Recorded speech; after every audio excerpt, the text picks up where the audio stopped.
Hi guys, today we are going to be playing Eldrazi again with a little bit of a twist. There's a legacy grinder called Lee or Mr. Lee on YouTube, and every time I'm at my locals and I say I'm playing Eldrazi, he asks me if I've got Strip Mine for sowing Mycospawn. Spawn. The idea being that if you play the Mycospawn Spawn kicked, you get to double stone round your opponent. Unfortunately, in 7-point Eldrazi are kind of locked in on Nexus, Saga, Sol Ring, Mana Vault, and Tomb for their points. But what if we went 8-point? I found this list on Moxfield and I'm just going to try it out today in 3 matches, so let's see how it goes. Match 1, we're up against Mono Red and we mull into a nice hand. Our opponent plays out a 2-2 and we draw into Matter Reshaper. I could have played Mini Ugin here, but I would rather play Big Ugin next turn with the Mana Vault. Our Reshaper gets beamed and actually ramps us a little bit, and we play a very fun and fair magic card and win game 1. Sideboard, I brought in Spear, Trinisphere, and Haywire Might for Blood Moon, and dropped Whale, Bog, and Dismember. Unfortunately, Reckless Red lists are just all 2-2s, so Whale is just not that good, and Dismember is nice, but 4 life is way too much. We get another Mana Vault hand, and our opponent leads on Kumano. We play the Vault and get Raptored into Searing Spear, which does smack us for 3. However, luckily we draw the Manifold Key and get to do the thing, which predictably looks absolutely busted here. The Raptor gets at us, and honestly, I just forgot it had First Strike. So I tried to trade, but ended up feeding a body. I played out the Reshaper and passed trying to build towards the Ulamog. We don't block the Dino this time, and the Might gets beamed. Notably, we don't get any die triggers on our creatures because of the Kumano. Back to our turn, I just pass and end up playing Ulamog next turn, and it does end up gobbling a couple more lands, which gets us the win. Next match, our opponent reveals Lurrus in the Companion Zone, and we get the dream with Sol Ring in the 7 and Rumble to dig for some action. However, we actually get cooked up by him to Torak, which gets our Rumble and coloured land. We just play the Shaper, and our opponent throws us another heater with a Guide of Souls Bitter Blossom, which you don't see very often, but does seem sweet. Our opponent was on a Orzhov Soul Sister Legend build, which might have been the same brew Mr. McMuffin Man has been working on for a couple weeks, and it's actually pretty gas. Anyhow, we kill the Guide, and they play an Auroch Champion and a Daxos, so non-stop spice. Here, I think I made the biggest mistake of the game in playing out this Thought-Knot Seer and dismembering the Daxos. I was totally preoccupied with trying to keep the pressure on to think about a proper pattern, and had I just held up the Thought-Knot for the Lurrus when they inevitably grab it next turn, it would have put me in a far better position than just trying to play a dorky 4-4. Anyhow, we keep trying to pressure, but with the champion especially, it is so difficult. And the Lurrus gets back Daxos, who at this point has an absolute dump truck 6 toughness, which stonewalls our Smasher. Our Sol Ring gets vindicated, and then they play out another Might of their own. At this point, I stopped labouring under the delusion that I could win through combat damage, and I knew my only hope was hitting Planar Nexus to cast Ugin, but we get the clock put on us by an Essence Channeler, which they can give flying with the Might, and that is a well-won game from our opponent. Here, I just sided in Chalice for the Worldbreaker, and on the play, we get an interesting hand with Strip Mine and some dig spells. I put the command on top with Devourer, and I just played the Strip Mine out. Our opponent decided to fetch in their turn, which was maybe a mistake, and on our turn, we find a Saga and do get to Strip Mine the land. They play a Guide of Souls, and I just set up with a tap land. They play Daxos, which certainly doesn't look as good here.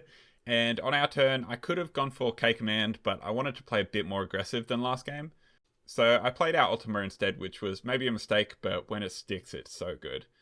Our opponent plays Soul Sister Yoshimaru, Swords to Plowshares, and gets to guide the Daxos.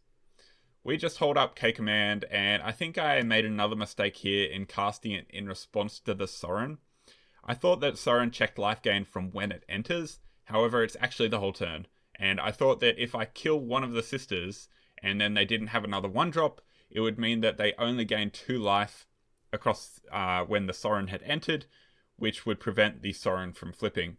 But they did, and that's not even how Sorin works, so I'm just dumb. Anyhow, we take 3 from the puppy and 7 from the Sorin in the second main phase. And on our turn, we draw Ugin, which lets us double spell and hit Ajani's Welcome. And we are forced to block here. However, the fact that we get to keep the Ugin is pretty huge. We play out the Devourer, which munches the Guide, and our opponent plays Excalibur, which I guess is like a Pride Mate on a stick. We draw the Chalice for 2 to stop the Lurus shenanigans and play out the Smasher. And I should note here, I wasn't playing the Talon Gates just in case I wanted to face something out at instant speed.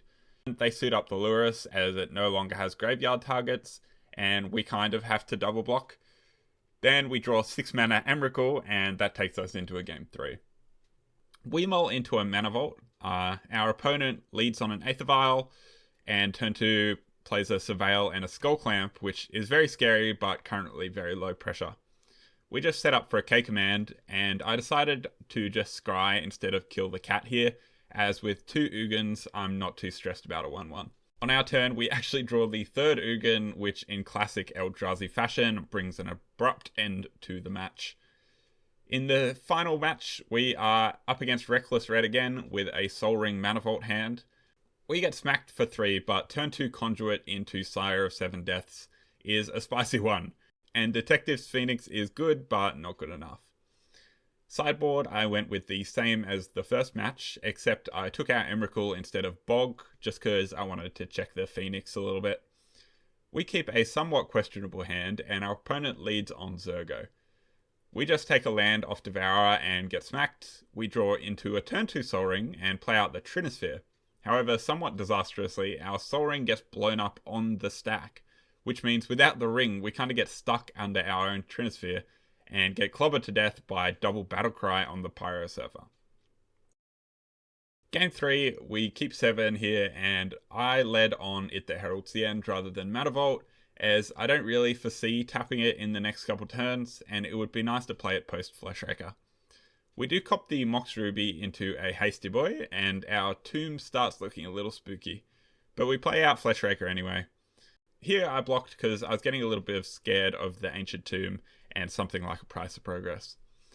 Fleshraker somewhat predictably gets bolted, and we play Thief to yoink their Ruby, and here I blocked the token in the hopes of exiling the Squee with the Devourer next turn, which we do manage to do.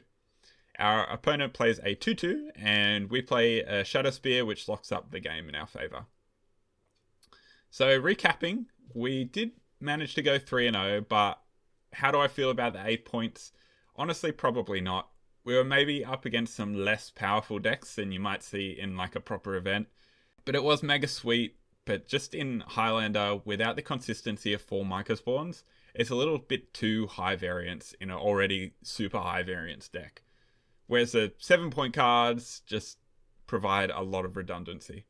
That said, I do think if I found a spare point, it would probably be a Strip Mine deck.